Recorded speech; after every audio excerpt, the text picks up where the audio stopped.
Oi, meu povo, gente boa, tudo bem? Quero falar aqui rapidamente sobre todo esse plano de muita mentira que vem sendo arquitetado ali nas entranhas do atraso, com pastores e seus subordinados eleitos nos currais eleitorais.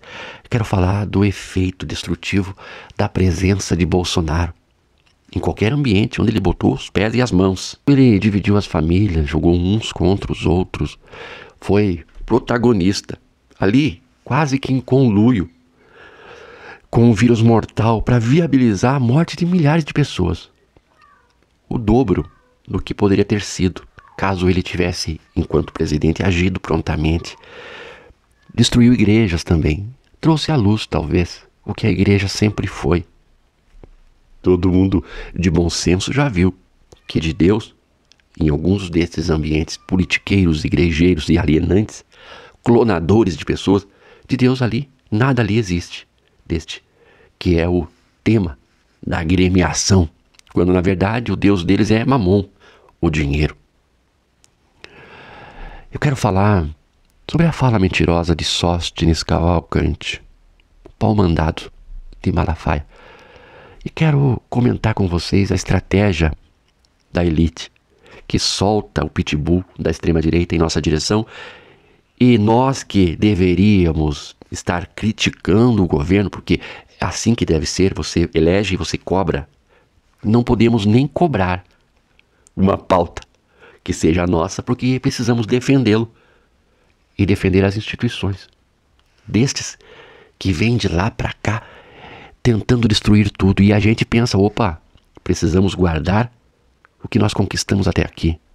E não podemos avançar nos nossos projetos de inclusão, de reforma agrária, de industrialização, de fortalecimento do Estado, de melhora do SUS. A gente tem que defender o SUS do jeito que o SUS está, quando a gente deveria estar lutando para melhorar o SUS.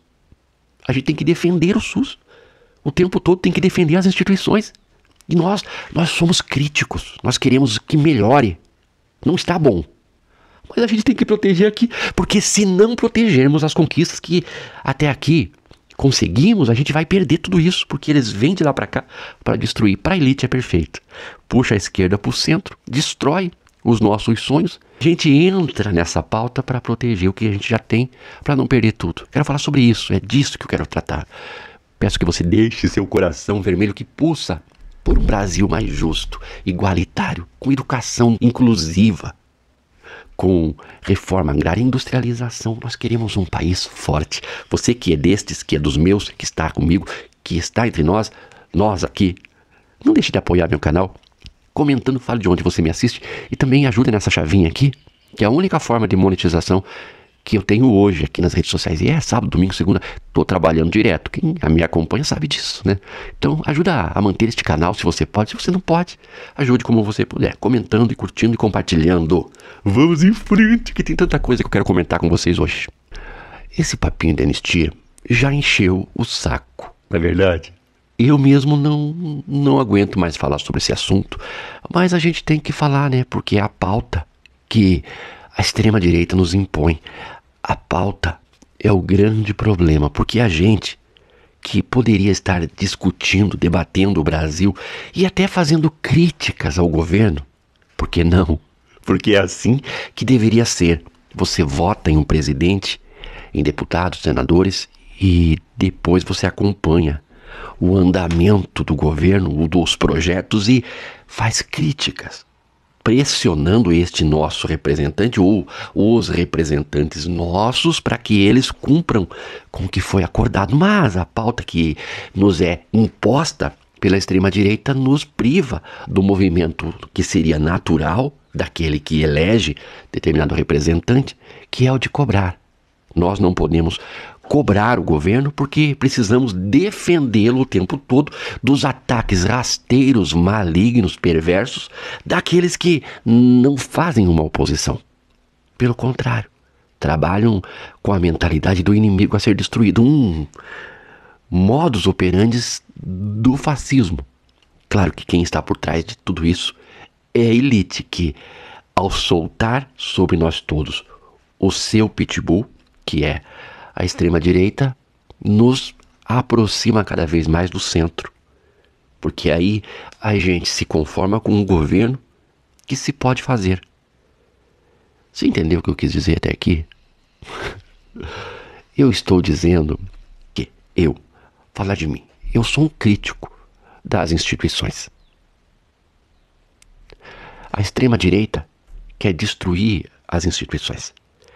E para que a extrema-direita não consiga o seu intento, que é destruir e transformar o Brasil num estado de barbárie, num caos, para viabilizar o golpismo, eu tenho que sair em defesa. Nós da esquerda, que queremos reforma agrária, que queremos justiça social, que queremos acesso e educação de qualidade para todos, abrimos mão da nossa pauta em favor de um Brasil do futuro em prol da defesa do que nós temos, para garantir que não venhamos a perder as nossas conquistas. Porque o que reza a extrema-direita é o fim do que foi conquistado até aqui e o retrocesso. Então somos impedidos de avançar porque precisamos colocar aqui barreiras que impeçam o Brasil de retroagir. Em nome do não atraso, a gente se coloca como meio termo. O projeto de anistia, pelo contrário, bem diferente do que falou Sóstenes Cavalcante, o pau-mandado do Silas Malafaia, mentiroso, assim como mentiroso é o seu chefe, que por sua vez é subordinado do pai da mentira. Silas Malafaia, falso profeta, filho do diabo, é o chefe de Sóstenes Cavalcante. Sóstenes Cavalcante, em reverência e obediência ao seu chefe Silas Malafaia, que é subordinado do diabo, que é o pai da mentira, mentiu que a anistia tem a ver apenas com aqueles que foram presos no dia 8 de janeiro. Sóstenes, você é um mentiroso igualzinho seu pai. E seu chefe. Porque o texto da anistia perdoa retroativamente desde outubro para cá e para frente. E o projeto de anistia não tem por objeto perdoar os criminosos do dia 8. Ainda que fosse apenas isso, já seria uma aberração tal projeto, tendo em vista que estas pessoas tentaram um golpe de Estado. Não adianta negar a tentativa, porque está ali documentada, existe uma vasta gama de provas. Ainda que fosse só aqueles e estes tais tivessem sido direcionados para Brasília por decisão do seu próprio... surgiu da cabecinha deles, aleatoriamente. Eles pegaram assim, ônibus foram fretados, muita gente foram mantidas ali em frente aos quartéis, sendo alimentadas com o agro, levando para lá picanha, carne de primeira, churrasco todo dia, orgias, e ali a patriota com o patriota na barraca do outro patriota, e aquela coisa toda, aquilo lá, típico da família de bem, cidadão de bem, da família de bem. Ali rolou umas coisas assim, né? Não vamos entrar nos pormenores, né? Não vou poupá-los dos detalhes sórdidos, né? Mas ainda que aquele povo ali estivesse, assim, aleatoriamente, vamos assim, então, uma veneta, vamos dar um golpe hoje. Ainda assim seria uma aberração. O Congresso Nacional se ocupar com uma pauta ridícula, absurda, inconstitucional destas. Porque a pena que esse povo tem recebido tem relação, claro que cada caso é um caso, né? Os crimes que foram cometidos por aquelas pessoas ali que foram presas por tentativa de golpe são vários. E eu vou citar aqui a lista desses crimes: golpe de Estado, abolição violenta do Estado Democrático de Direito, dano qualificado, deterioração do patrimônio tombado, associação criminosa, incitação ao crime, resistência e desobediência, furto qualificado e lesão corporal. É pouco para você? É isso que eles estão tentando anistiar. Não é a inocente do batom. Tadinha. E a pena é a soma do que prevê a lei para todos esses crimes somados. Então não tem ninguém ali que foi vítima da lei ou vitimado pela justiça. Ainda que aquele número de dias, de anos de prisão não correspondam à realidade, né? Porque tem progressão de pena, aí a pessoa pode também ter um projeto de educação, né? E reduzir ainda mais o seu período. Quem sabe a pessoa resolve estudar para nunca mais ser vitimada pela alienação de oportunistas que vão manipulá-lo outra vez. Então, ninguém vai ficar 14 anos preso. Nem a mocinha inocente, líder de uma quadrilha, que escreveu com batom quando passava por ali inocentemente, com seus cabelos esvoaçantes e sua cestinha de doces, e se sentiu atraída pela estátua e pensou com seus botões: ora bolas, eu tenho um batom e vou escrever uma frase na estátua, uma frase bem juvenil. Não, não, é uma criminosa que deixou família, deixou filho, deixou marido, deixou salão para se embrenhar em um projeto de golpe. Mas ainda que tenham sido voluntariosos, assim, vamos lutar pelo nosso mito. A gente sabe que não foi isso, né? O projeto Anistia prevê, principalmente, anistiar militares e o próprio Bolsonaro. O politiqueiro Maracutaias, ele sempre subiu no palanque com corruptos, que gestou a milícia, que gestou o Bolsonaro. Fruto de tudo isso, né? Ele sempre se livrou dos seus políticozinhos de estimação, incluindo deputinhos e governadores. Como? Ele subia no palanque com o corrupto. Quando o corrupto caía, porque é da natureza do corrupto cometer corrupção, Malafaia adotava para si um novo corrupto e descartava o anterior.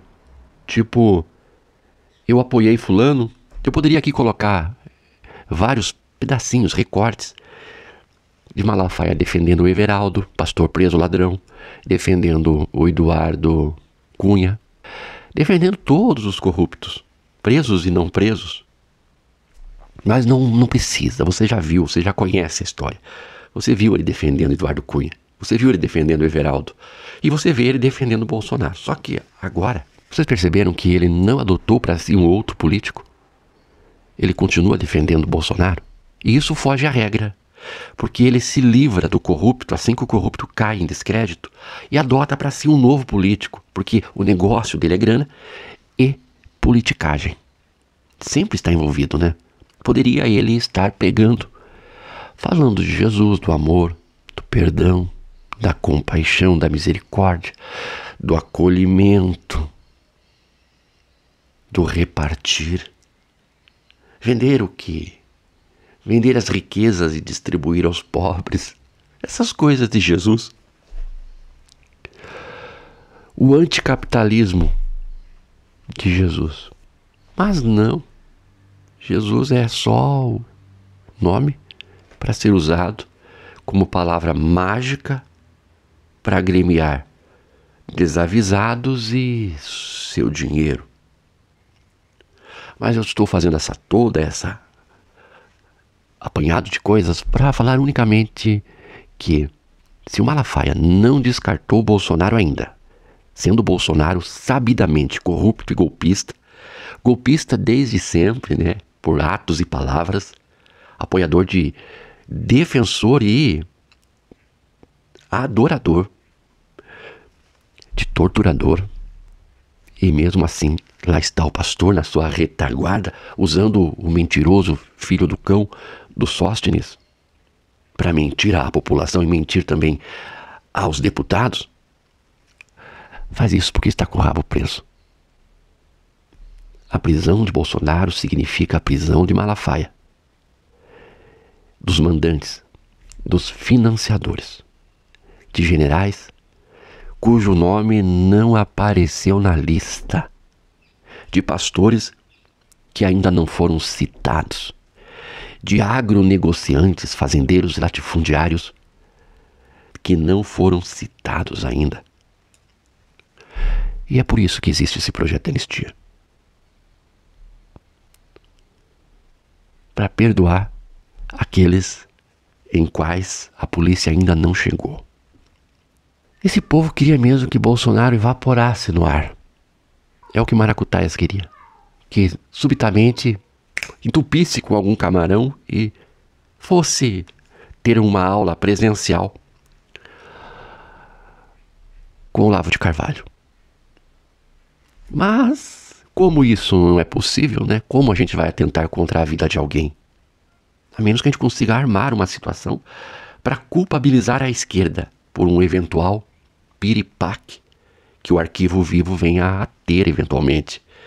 Alguma falha em algum sistema hidráulico de algum avião, alguma falha nos freios de algum veículo, um jet ski que explode, alguma coisa do gênero. Mas fica muito difícil a essa altura, com todos os olhares direcionados a ele, eliminá-lo. E eliminar esse fantasma que a tanta gente ameaça, porque por trás de Bolsonaro tem gente do mercado. E eu vejo algumas pessoas falando, mas a mídia, por ignorância, não está falando a verdade sobre a anistia. Não é ignorância, não. A mídia não fala a verdade sobre a anistia, porque provavelmente tem gente da Faria Lima cujo nome não apareceu na lista dos golpistas ainda. Por isso que eles defendem o indefensável. Porque vai sobrar cadeia para muita gente. E eu quero que haja punição exemplar. Porque se estes que tentaram o golpe agora não forem punidos, eles vão tentar de novo. E da próxima vez eles vão conseguir. Porque existe uma condição de mentalidade muito favorável a esse tipo de ressurgimento de uma tentativa, talvez dessa vez não mais frustrada. Então é preciso salvar a democracia antes de qualquer outra coisa. Se Bolsonaro for preso, ele vai entregar todo mundo, então torça para que Bolsonaro seja preso. Claro que se o projeto da anistia passar, o Supremo vai derrubar. Só que para eles destruírem de vez o Supremo e instalar a barbárie já é lucro. Então, eles não querem apenas livrar a própria pele, eles querem destruir as instituições.